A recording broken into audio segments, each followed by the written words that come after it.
Hello good morning everyone. I hope आप सब बढ़िया होंगे। My self Jagdish Kumar from जे की। तो देखो गाइस, आज हम बात करने वाले हैं मनी लिवरेज के बारे में। देखो मनी लिवरेज होता क्या है, एक चीज़ मैं आपके साथ शेयर करना चाहता हूँ। अगर आपको अच्छी लगे तो इसके ऊपर आप जरूर इंप्लीमेंट करना, क्योंकि इंप्लीमेंटेशन इज द पावर। अगर आप इंप्लीमेंटेशन करोगे तभी जिंदगी में आगे बढ़ पाओगे।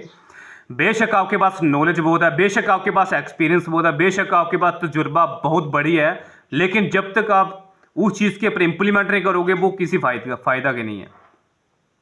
तो देखो हम बात करने वाले हैं 1940 के अंदर एक अच्छे घर को सरवाइव करने के लिए उस टाइम मात्र 10 रुपये काफ़ी होते थे। एक अच्छे घर को सरवाइव करने के लिए, एक अच्छे घर को चलाने के लिए उस टाइम 10 रुपये काफ़ी होते थे। उस टाइम देखो कोई टेक्नोलॉजी कुछ नहीं थी और ना ही ब्रांडेड चीज़ें कुछ नहीं थी। और जैसे थोड़े से हम आगे बढ़ते हैं, 1960 की बात करते हैं। 1960 के अंदर एक अच्छे घर को सरवाइव करने के लिए 100 रुपया काफ़ी होता था, 100 रुपीज़ काफ़ी होते थे। फिर बात करते हैं 1980 की बात करते हैं। 1980 के अंदर एक अच्छे घर को सरवाइव करने के लिए 1000 काफ़ी होता था। जैसे जैसे टाइम बढ़ता गया, जैसे जैसे टेक्नोलॉजी बढ़ती गई, वैसे वैसे हमारे खर्चे बढ़ते गए और वैसे वैसे में हमारी फैमिली बढ़ती गई। और बात करते हैं 2000 की बात करते हैं। 2000 के अंदर एक अच्छे घर को चलाने के लिए उस टाइम 10,000 काफ़ी होता था। आपको पता है कि 2000 के अंदर टेक्नोलॉजी भी थोड़ी डेवलप हो गई थी और हर एक चीज़ आपको पता है कि आना स्टार्ट हो गई थी। बिजली वगैरह आ गई थी, गाड़ी वगैरह चलना स्टार्ट हो गई थी, फ़ोन वगैरह थोड़े थोड़े आना स्टार्ट हो गए थे और अभी चल रहा है 2025।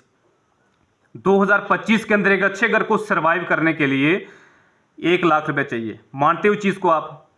कितने लोग एग्री करते हैं? अगर आप एग्री करते हो तो कमेंट में आप ज़रूर बताना, क्योंकि आपको पता है कि आज का जो टाइम चल रहा है बहुत ही टफ टाइम चल रहा है। खर्चे हमारे बहुत ज़्यादा बढ़ गए हैं, लेकिन जो हमारा इनकम सोर्स है वो नहीं बढ़ रहा है। जो हमारा इनकम सोर्स है वो बहुत ही कम है। तो 2025 के अंदर एक अच्छे घर को सरवाइव करने के लिए 1 लाख चाहिए। और जैसे जैसे हमारे खर्चे बढ़ते जाएंगे वैसे वैसे हमारी ज़रूरतें बढ़ते जाएंगी, वैसे वैसे हमारे खर्चे भी बढ़ते जाएंगे। अगर आपने कोई भी काम करना है, चाहे अपने फाइनेंशियल ग्रोथ चाहिए, अगर आपने स्टडी करनी है, चाहे अपने एक अच्छी एजुकेशन लेनी है, चाहे अपने ट्यूशन करनी है, चाहे अपने ब्रांडेड कपड़े चाहिए, चाहे अपने अच्छे घर बनाना हो, चाहे अपने एक अच्छा टाइम फ्रीडम चाहिए, तो उसके लिए क्या चाहिए आपके पास? मनी। क्योंकि मनी एक ऐसी चीज़ है, money is very important to survive in life. अगर आपको ज़िंदगी में सर्वाइव करना है तो उसके लिए आपके पास मनी होना बहुत ही ज़रूरी है। अगर आपके पास मनी नहीं है तो वो कोई फ़ायदा नहीं है, क्योंकि मनी एक ऐसी चीज़ है आप बड़े से बड़ा काम कर सकते हो। और जिसके पास कोई पैसा नहीं है उसकी, इंसान की इस दुनिया के अंदर कोई भी वैल्यू नहीं है। और जिसके पास अच्छा पैसा तो उसकी हर एक इंसान वैल्यू करता है। अगर आप किसी बैंक में जाना, अगर आप बिल्कुल ऐसे बन के जाओगे तो आपको कोई नहीं पूछेगा। अगर आपने अच्छा कोट पहनना होगा, अच्छा पैंट पहन के वहाँ पे गए होंगे, अच्छी टाई वहाँ पे पहननी होगी, तो आपको हर पर्सन सलाम करेगा। क्यों? वहाँ पे वैल्यू किसकी है? पैसे की वैल्यू है। जो दिखता है वही बिकता है, और जो आपके पास चीज़ है तो वही तो बिकेगी ना। और आने वाले टाइम के अंदर आपको पता है कि इससे ज़्यादा और ज़्यादा हमारे खर्चे बढ़ने वाले हैं।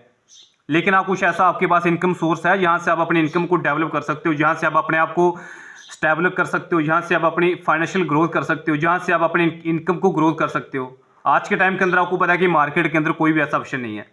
लोग ना 10,000 की नौकरी करने के लिए लोग ना लाइनों पे लगे हैं मार्केट के अंदर। सोच के देख लो, इतनी बड़ी बड़ी डिग्री करने के बाद भी कोई 12th कर रहा है, कोई ग्रेजुएशन कर रहा है, कोई पोस्ट ग्रेजुएशन कर रहा है, कोई डिग्री कर रहा है, कोई M.Tech कर रहा है, कोई B.Tech कर रहा है। किसके लिए? एक नौकरी पाने के लिए।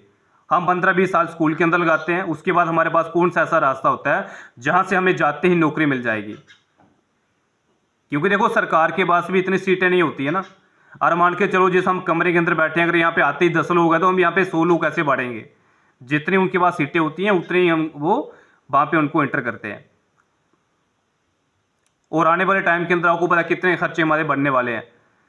आपने देखा होगा पहले हर पर्सन को नौकरी मिल जाती थी, चाहे वो आर्मी के अंदर लगा लो, चाहे वो डॉक्टर लगा लो, चाहे वो टीचर लगा लो। बहुत इतना मतलब परिश्रम नहीं करना पड़ता था, तुरंत आपको नौकरी वहाँ पे मिल जाती। लेकिन आज का टाइम देख लो, लोग इतना स्ट्रगल करते हैं, इतनी मेहनत करते हैं, लेकिन इतनी मेहनत करने के बाद भी उनको नौकरी नहीं मिलती है। पहले आपको पता है कि घर से उठा के लेके जाते थे, किसके लिए?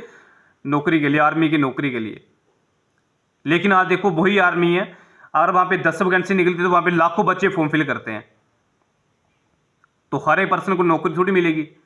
तो आज आपके पास टाइम है, टेक्नोलॉजी के हिसाब से अगर चलोगे तो आप जल्दी आगे बढ़ जाओगे।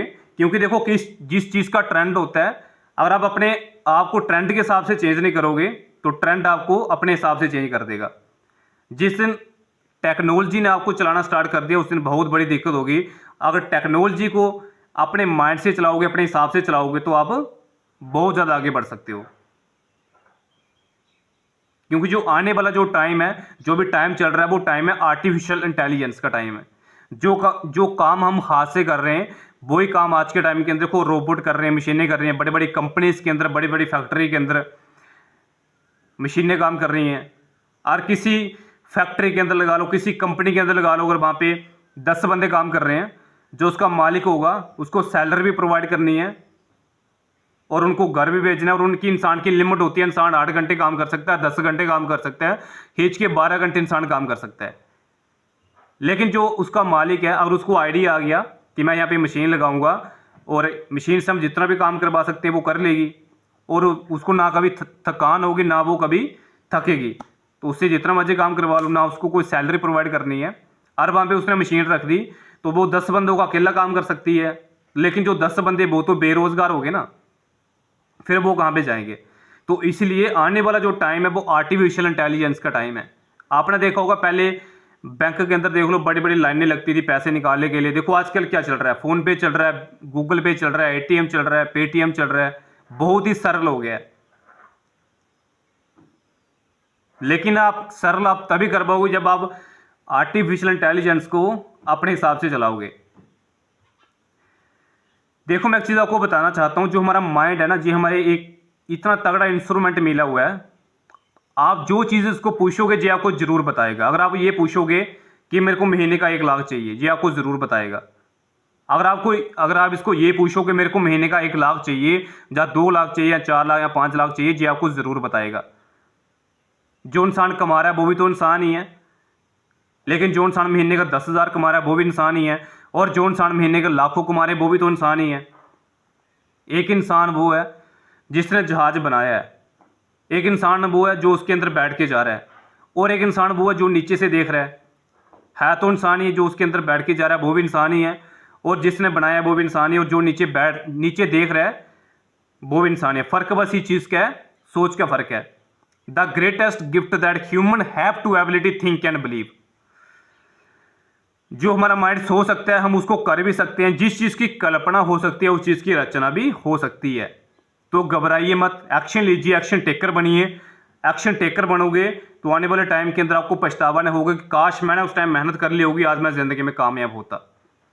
देखो पछताने से कोई फायदा नहीं है। मन के हारे हार और मन के जीते जीत। जिस दिन आप अपने मन से हार गए उस दिन आप आगे नहीं बढ़ पाओगे। जिस दिन आप अपने मन से जीत गए तो आप जिंदगी में आगे बढ़ पाओगे। बोलते हैं ना कि मैदान से हारा हुआ इंसान फिर भी जीत सकता है, लेकिन जो इंसान मन से हार गया वो इंसान जिंदगी में कभी आगे नहीं बढ़ पाएगा। तो हमेशा अपने माइंड को स्ट्रॉन्ग करिए, अपने माइंड को इतना पावरफुल बनाइए कि बड़ी सी बड़ी दिक्कत भी आपको एक नॉर्मल तिनके के बराबर दिखे।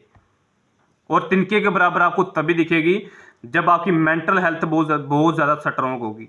तो हमेशा अपने काम के ऊपर फोकस करिए। ओके जी, बाकी आप सभी को wish you all the best. God bless you. Thank God सभी को।